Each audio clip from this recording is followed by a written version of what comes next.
Hey everybody, what's up and welcome back to Macabre'Gorium Labs presents a showcase of things. Yeah, what's up, Goats? I'm trying to do the intro. Yeah, I know, but you got some mail you have to take a look at first. Alright, let me take a look. Mail. Alright, let's see.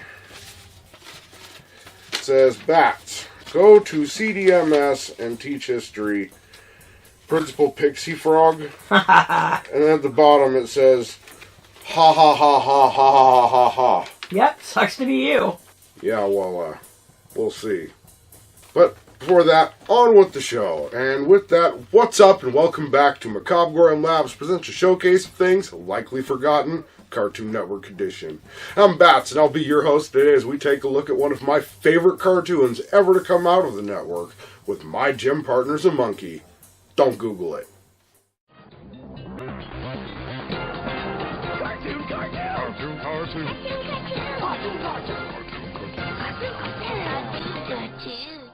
Cartoon Network's heyday, or golden era, is considered by many to be between the years of 1997 and 2006. It was heralded by the Cartoons era from 1997 to 2003 and continued through its Cartoon Network City era from 2004 to 2006. It was during this era that My Gym Partner's a Monkey premiered as part of Cartoon Network's Sneak Peek Week. My Gym Partner's a Monkey was the brainchild of Timothy Cahill and Julie McNally Cahill. This dynamic husband and wife team are well known for their work as creators, writers, and producers involving animation. They worked on such shows as Baby Looney Tunes, The Tom and Jerry Show, and Transformers, just to name a very few. And, of course, here it is. We could cover this duo more in depth in a video all of their own if you guys show enough interest. I know I want to. Let me know in the comments.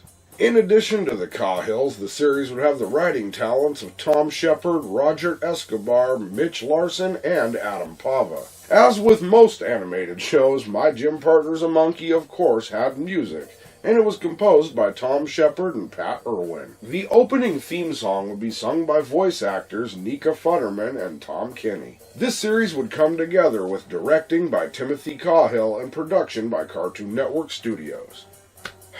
Rest in peace, Cartoon Network Studios.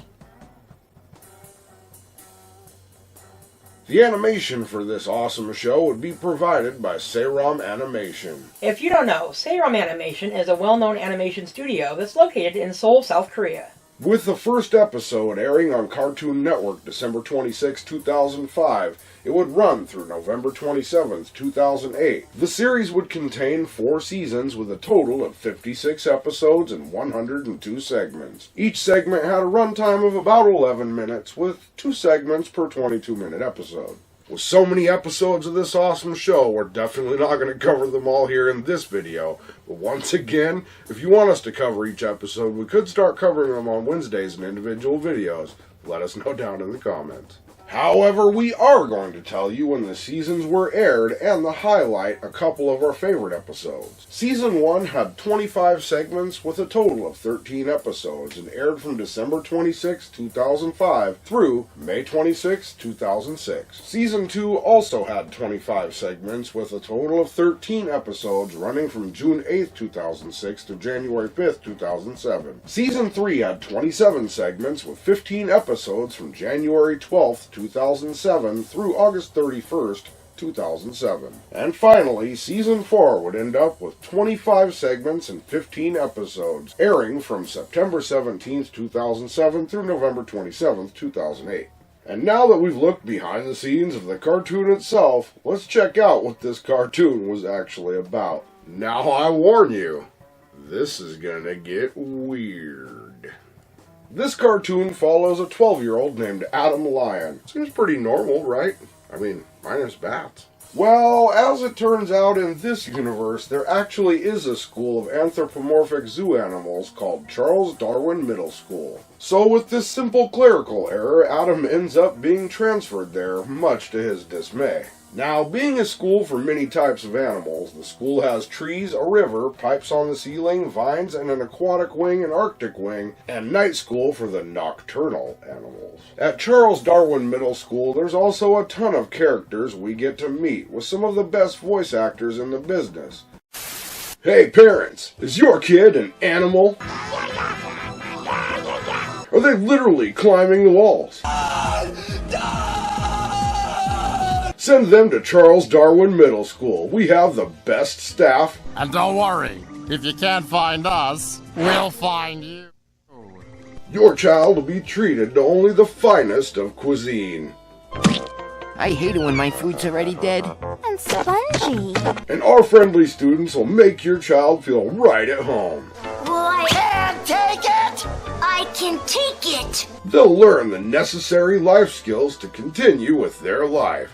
The leaders of tomorrow, the captains of industry, and the dedicated minimum wage workforce. So if your child's bouncing off the walls, send them to Charles Darwin Middle School today. By sending your child to Charles Darwin Middle School, you indemnify Charles Darwin Middle School of any wrongdoing or any harm that may or definitely will befall your child, as it is a school for animals and humans generally should not be there. At Charles Darwin Middle School, there are also a ton of characters we get to meet, with some of the best voice actors in the business lending their talent. Before we continue, let's get to know the characters of this awesome show. Trust me, they're some real party animals. First up, of course, is Adam Lyon, voiced by Nika Futterman. Next up is Jacob P. Jake Spidermonkey, voiced by the legend himself, Tom Kenny. Windsor Gorilla and Slips Python are both voiced by Rick Gomez. Next up, Guadalupe, Lupe, Toucan, and Ingrid Giraffe. It's important to note that Ingrid has a huge crush on Adam, and they're both voiced by Gray Delisle Griffin. Next, Virgil Bull Sharkowski, voiced by Phil Lamar. And one of my favorites, Principal Poncherello W. Pixie Frog, voiced by the legend Maurice LaMarche. I absolutely love Principal Pixie Frog's voice. I got a date tonight with an auto show model, and those ladies will not abide a dirty ride, believe you me. It's awesome. There are a ton of other characters in this show that would be voiced by talented voice actors, and a lot of these characters would be voiced by some of the aforementioned voice actors.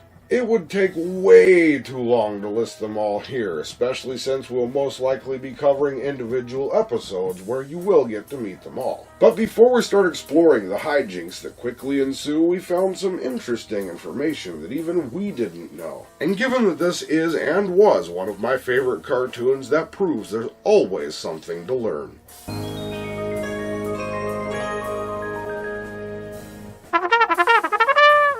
Apparently, there were actually two pilots made. The first one was made in 2003 and the second one in 2004. From our research, we found that the original pilot, produced in 2003, was named My Gym Partner's a Monkey. This version of a pilot was used to pitch the show directly to Cartoon Network. As with most pilots, it contained rougher animation and some different character designs. However, it would remain unaired to the general public.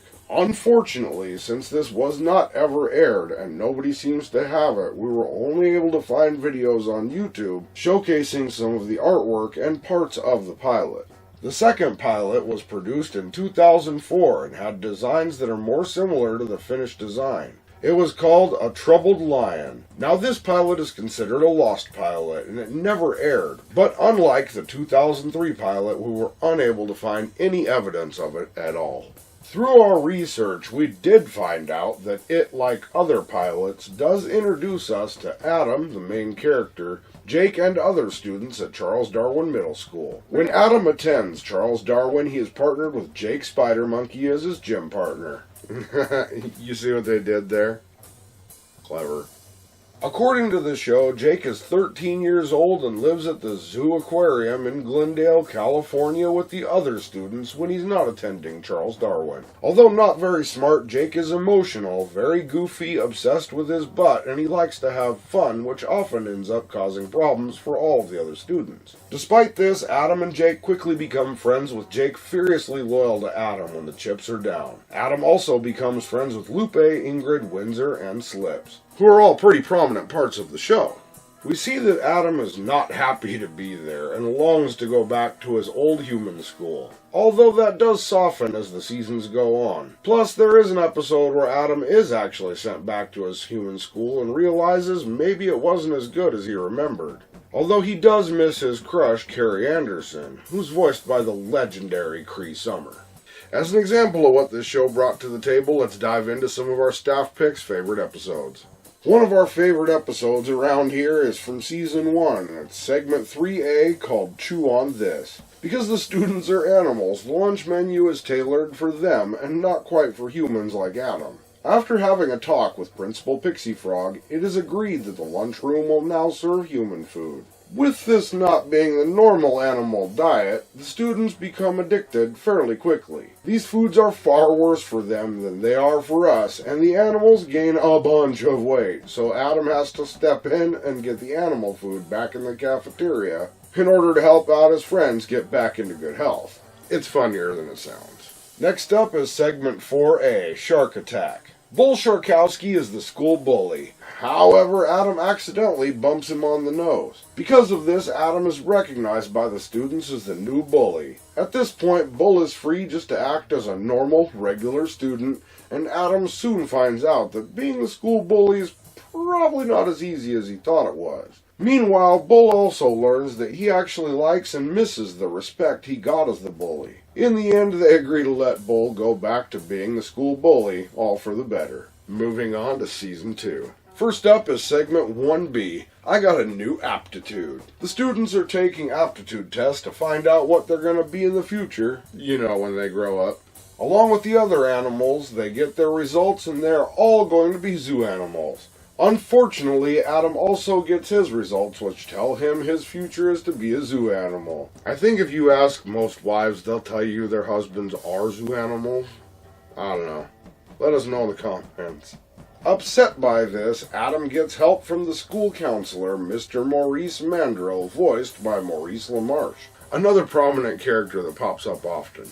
Adam goes out on a quest to find a more heroic human career, but seems to fail at all the jobs he tries. He eventually decides he's going to give a shot to being a hobo. And he decides it's the only way to go, so he gets Jake and they go adopt hobo names. Adam Hobo Person Guy and Boxcar Jakey.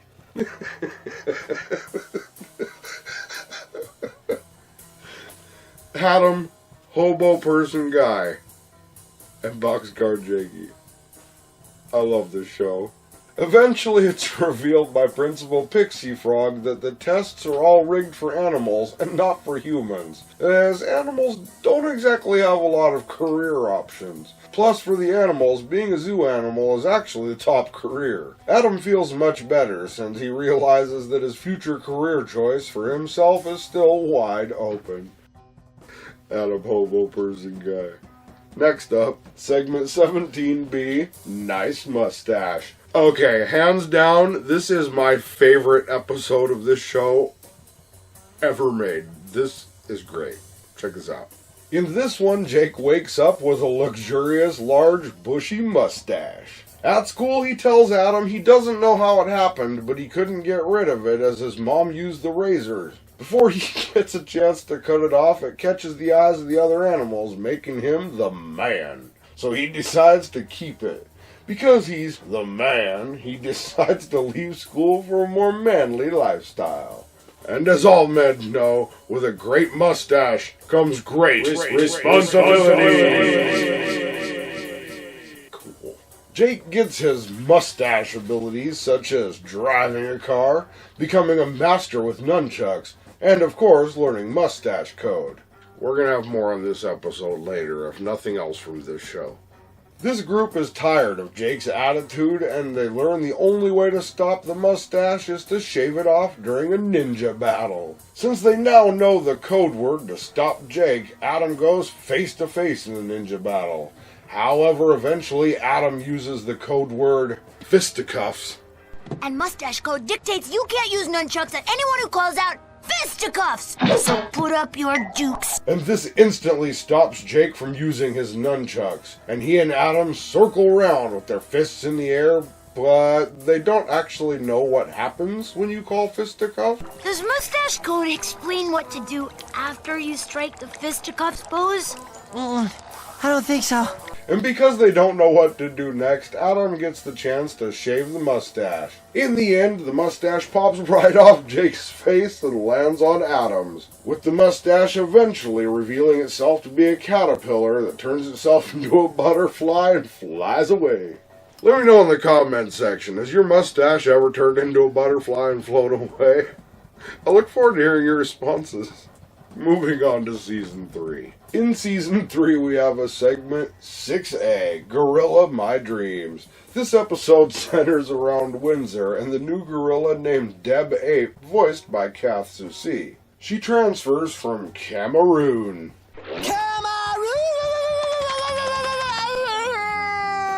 Windsor is actually madly in love with her, but is avoiding her, as in their species, when two gorillas date, it means they're together for life. Also, they don't believe in breaking up in their culture, and due to this, Windsor isn't sure if he wants to spend the rest of his life with her, so instead, obviously he hides from her. As it turns out, Deb also really likes Windsor, and upon finding out the reason he's avoiding her, she puts his mind at ease. She explains that they're teenagers, and the date for life rule doesn't apply to them, only adult gorillas. Be careful, Windsor, that's how they get you. But Deb has the last laugh in the end, because she tells Windsor that they'll get new friends after the wedding, scaring Windsor again. I told you, Windsor, that's how they get you. Yeah, hashtag girl code, ladies. Segment 14B, Meet the Spidermonkeys. This episode starts with all the animals at school having some sort of after-school plans, everyone except Adam, that is. And after some convincing, Jake invites Adam to come home to the zoo with him. Although initially worried, Jake lets Adam come over to his visit at the zoo aquarium. He is worried that Adam, or any human for that matter, won't be able to handle it. Can you take it? Referring to the uncivilized life at the zoo. However, Adam does actually visit and gets to meet Jake's parents, whom are of course dressed in realistic Spidermonkey costumes. After telling Jake he has no problem, Adam says he can in fact handle it. So Jake introduces Adam to the visitors at the zoo, and the three main visitors are unruly, unkempt, and undependable. Jake says the visitors want entertainment, and again, Adam has no issue with that either. No shame with this kid. I like him. Jake apologizes to Adam for thinking he can't take it and forgives him. Of course, then we hear the sound of the horn that signals that the zoo is closing for the day. This is when Jake's parents take off the realistic Spidermonkey costumes and we see they look more cartoony, just like Jake. Because it's funny. Jake's parents hand Adam a shovel and tell him to clean the enclosure for tomorrow. As it pans out, we hear Adam saying he can't take it.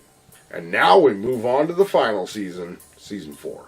Let's start with Season 3A, the Ivy League. This episode starts with Principal Pixie Frog and Miss Warthog, his secretary, voiced by the legendary Grey Delisle Griffin, talking about the very clerical error that caused Adam to wind up at CDMS in the first place. She announces there has been another clerical error. This time, though, it's for Jake, and that he's not actually a spider monkey.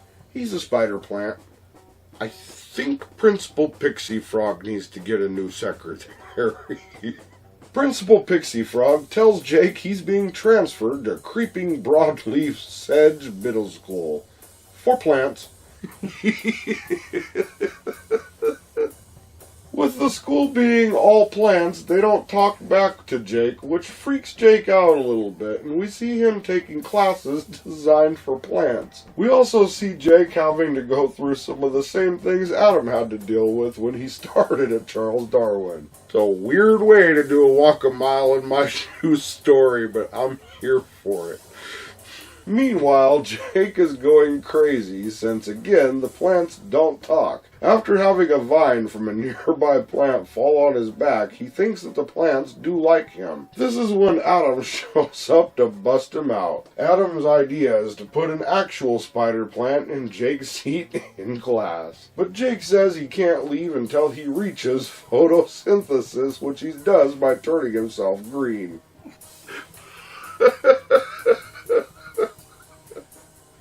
The show's awesome. If you haven't watched it, you're missing out. Since his goal is reached, he goes back to Charles Darwin. It ends with a joke about the plant version of Principal Pixie Frog and Miss Warthog saying that monkeys can't talk. Segment 12A, a very special boy.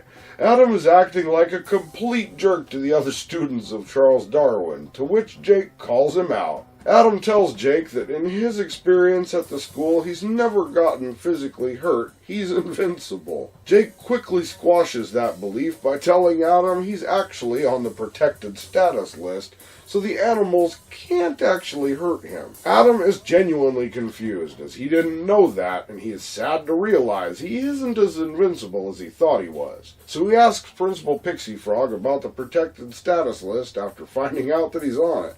As Pixie Frog explains, the list is for students that lack basic survival skills, and Adam basically finds out that he is the list. This doesn't make Adam feel any better. In fact, he's pissed. And of course, he threatens to sue Charles Darwin. And of course, that's Principal Pixie Frog's worst fear. So after having Adam sign a waiver, he's taken off of the protected list and sent back to class, with Adam now dismissing any concerns. Now the problem is it was actually protecting him from the other students doing anything to him when he acts like a jerk. So when he's taken off the list and the other students find out, thanks to a school announcement from Principal Pixie Frog, it's an all-out war on Adam. The lights go out and Adam's in a spotlight with the other students looking like realistic animals surrounding him. Jake lifts him into the trees to escape, but Jake puts him in a pot of soup for him and their group. With friends like these, Adam points out that other than Slips, the other animals in their group are not carnivores. They admit they got caught up in the hype and never even lit the pot to cook. Okay. After talking to the others, Adam learns some tricks that they use to avoid predators. Such as Jake, who loves his butt so much that they don't even consider him a viable food source. Lupe talks in a higher, more annoying voice than her normal voice and uses a thick accent, as they don't want a noisy meal. And Windsor, who disguises his normal voice, which is kind of goofy, to project great intellect, and this makes predators think he will pull some sort of mind trick. In the end, Adam decides to find his own natural defense mechanism to make him really seem unappetizing. He screams really, really loud as Slips tries to eat him. However, the scream affects the other students so badly that they're seen covering their ears. Adam actually gets to stay off the protected list, but Pixie Frog puts everyone else on the protected list to protect them from Adam's scream. In addition to all of the fun of the normal episodes, there would also be at least one episode per season that would be 22 minutes. Now, we're going to list them here, but we might cover them more in depth later. Season 1, Episode 13, Carry to Dance. It would be the first 22-minute episode of the series. Season 2, Episode 9, Have Yourself a Joyful Little Animus, would also be 22 minutes long. Season 3 would change it up a bit with a 2-part special, The Big Field Trip. It would be episodes 2 and 3 for a total of 44 minutes. Season 3 would also have episode 7, That Darn Platypus, for the normal 22-minute special. Here's an interesting detail about That Darn Platypus. That episode is actually part of a 5-part miniseries that ran on Cartoon Network during the Halloween season called Cartoon Network Invaded. It was a series that ran across 5 separate shows, each with its own segment, and it was really cool. We're probably going to cover it here soon on the channel, so stay tuned. And in Season 4, there were multiple special episodes, which were awesome for the fans. Episode 5, Glazed and Confused, would be a 22-minute episode. Episodes 10 and 11, Animal School Musical, were 44-minute 2-part special. And episode 14, A Whole Lot of Zoo World, was a 22-minute episode. And finally, episode 15, A Thanksgiving Carol, would run 22 minutes. But the fun didn't end there, because this awesome show actually had a few shorts made. There were actually 13 shorts that aired during the normal seasons from September 9th, 2006 through February 22nd, 2008. But all good things must come to an end, and this show would be cancelled for the usual reasons. You know the deal, in-depth coverage, interest, blah blah blah. It is attributed to management changes at Cartoon Network, some low ratings, and the Cahill feeling the series had reached its natural conclusion. This may have been right, but here in 2026, there are tons of fans that still love the antics of Adam and Jake. And you're watching one of the biggest ones right now. We're fans of a lot of stuff. As with a lot of popular shows, there is also merchandise. McDonald's Happy Meal toys, mini lockers, plush Adam and Jake toys, school supplies, little figurines, and a bunch of just general random stuff. And you can find a lot of this stuff all over the internet on sites like Amazon and eBay. Items do vary greatly in price, with some things as low as $4 and some as high as $899. It all depends on what you're looking for. We find ourselves about at the end of this video, and you might be wondering why our tagline is "Don't Google it." Well, as it turns out, when you put "My Gym Partner's a Monkey" into the Google search engine, we get some interesting results. The first few listings gave us information about the show, which was great. However, as soon as we scrolled through the frequently asked search results, they got weirder and weirder. And so far from the subject of this awesome cartoon, that honestly, some of them are quite disturbing to say the least. I watched this show when it originally aired on Cartoon Network, and although I might have been a little older than its target age range, it was a lot of fun. I mean, hell, we still watch it every other week here at Macabre'Gorium Labs just because it's so much fun to watch. Now you know what I think. I've just gotta ask, what the hell is wrong with you people? No, but seriously, did you watch My Gym Partner's a Monkey? If so, what's your favorite episode or character? If not, what was your favorite childhood snack, toy, show, movie, or other memory? Did we forget anything, get something wrong, or leave something out? Do you have a suggestion for a future video, or maybe you just want to drop in and say hello? Either way, feel free to head on down to the comments section, because most of the time, we actually do look forward to hearing from you. And with that, unfortunately, we've come to the end of another Macabre'Gorium Labs showcase of things likely forgotten, the Cartoon Network edition. My name is Bats, and I hope you had a good time today as we took a look at today's topic, one of our favorite cartoons from Cartoon Network, My Gym Partner's a Monkey. Don't Google it. Be sure to check back next time because you never know what we have in store, and as usual, think for yourselves, be excellent to each other, and hey, Goat, you got a letter too. Oh, really? Yeah, it says, "Goats, you're teaching drama. Principal Pixie Frog, see you at CDMS." Oh no, not there. Yeah, keep doing that. It'll help. Keep it creepy. Can you take it?